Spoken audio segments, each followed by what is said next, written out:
Well, our regular Brand's Eye look now, this very unusual, unique way of tracking what is happening through the social media. And this year we've had some fascinating ones. We tracked the BRICS reaction to the Brexit. We had the Fees Must Fall, hashtag Fees Must Fall movement. And the Brand's Eye Media Monitor has provided critical insight generally into social media intelligence for us over the past few months. Today, as we wrap up for the year, do a bit of a review on the top performing brands in South Africa, according to social media sentiment. And as is our custom, we have Melanie Malhaba from Brand's Eye in the studio to take us through these hotly contested top 3 spots in some of the sectors. Hi, Melanie. Hi, how are you? Where do we start? Well, we're starting in the FMCG sector, having a bit of fun, I guess, of moving away from the telcos and the insurance brands that we always speak about. So the top 3 there coming out, Cremora, Almond Breeze, which is an almond milk, and Steri Stumpy. Don't tell me Cremora, it's not inside, it's on top. Exactly that. People are still referring to that ad from years ago. It's amazing how that is still sticking around. And just the general sentiment that they can't have their coffee without Cremora. The basics of what Cremora is, I guess. Yeah. On the almond milk side, the almond breeze side, it's the vegans and the fitness gurus talking about the recipes that they make with the milk. And on Steri Stumpy, which is one of my favorite brands, I guess, also from the fitness point of view, funny enough, it's a very good recovery drink. So people are loving that brand, and they were very clever on social media this year as well. They're very quirky and fun, which people loved. People love their calcium, clearly, if you look at the theme across those 2 brands. Apparently. Yeah. But what about vehicles? I understand that's also another key element. Yeah, so Lexus, #1 there. People just love the cars. They just say they are beautiful. Words like wow and beautiful come up often when Lexus posts photos and puts posts out about Interesting, their cars. because it's a relatively new brand. It's a relatively international brand also. I think more a US type brand than it is South African, I guess. Of course, it is Toyota, but they don't link it in terms of the brand. Yeah. On the Jaguar side, the F-Type and the F-Pace being the 2 brands that people mostly speak about.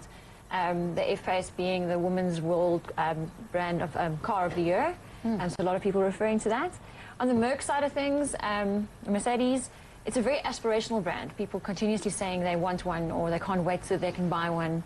They were also very clever on social this year. They made a lot of noise around their E-Class with the park pilots and seeing pedestrians before you can, and they actually brought out a mannequin challenge this year as well, which was really clever from their side.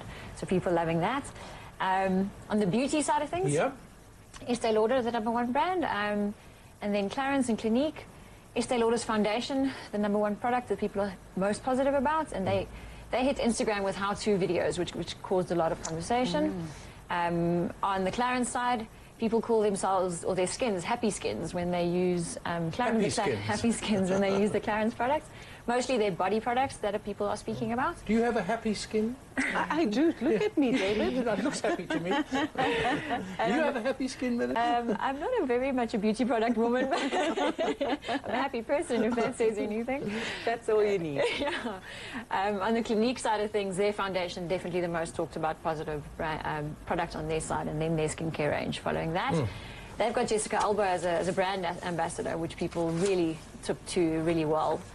The next thing we looked at is alcohol. Apparently South Africans are winos, because Spear and Boschendal were the 2 brands that popped up as the most positively spoken about. These percentages that you've got at the bottom, that's the increase in what? That's the net sentiment, and that's net positive sentiment. So they were the over most... what period? Over the past year. Yeah.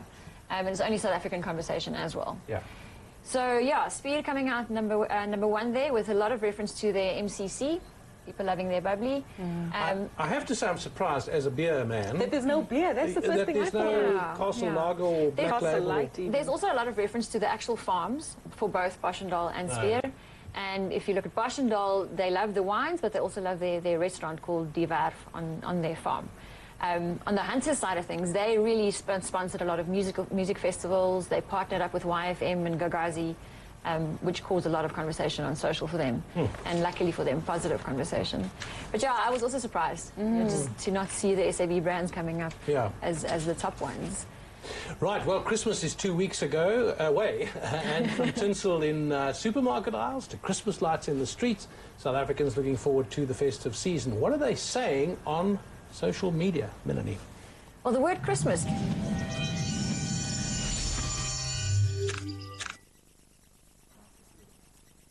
Yeah, I was just saying that the word Christmas actually trended this week. So people are talking about going out and seeing the Christmas lights. Didn't they switch on the lights in Cape Town? I think in the city centre as well earlier this week. We saw a lot about Durban's lights going on. So I think, yeah, all the cities are coming to the... Well, I'm glad it's happening now, not in the middle of October. You know? Well, all the decorations went up in October still, you know, in the malls. But yeah, people are now only starting to, I think, get excited about the holidays and going on holiday. Well, really, people are going on holiday, I think, from today. Most people. Yeah, today, unfortunately, next week for some of us. Yeah, unfortunately. I just saw a fantastic image that we had on screen a moment ago. Not only was there Father Christmas, but this box of choice assorted biscuits. And I think anyone who grew up in a black home would know how significant that is. And the tweet actually said, that's the only Father Christmas I recognize. No, it was very funny to see that coming up. Yeah, I think there is back again. I love that photo of the little boy sitting on Father Christmas's lap. I think that happens always when you see a man in a beard sitting with a child on his lap. How hot they must get. Yeah, those guys doing Father Christmas. Definitely. Yeah, people talking about having family meals together, making jokes about the fact that they don't cater properly for them. And then one guy says there, just remember, you know, when something goes wrong, just remember #Christmas. Makes everything better. So. A lot of happiness going around, which is nice to see, seeing as you've mentioned all the things we had to go through the year. And then also what your Christmas wish list looked like when you were little versus what it looks like now. And Christmas for some people, you know, isn't the same as it used to be, unfortunately. Well, nostalgia's not the same as it used to be either. Yeah, it does feel so. On that note, though, do we see a lot more people pick up their social media activity during the holiday season? Because there's a lot more pictures, people are more relaxed and tweeting. We'll definitely see, I think, when the holidays come. I think Instagram, you know, Snapchat, those types of platforms, of people sitting on beaches, I'm already seeing it, and it's really making me jealous and, you know, not wanting to look at social media at this stage. It's not fair, is it? That is Melanie Marhaba, our regular guest, talking about Brand's Eye and social media.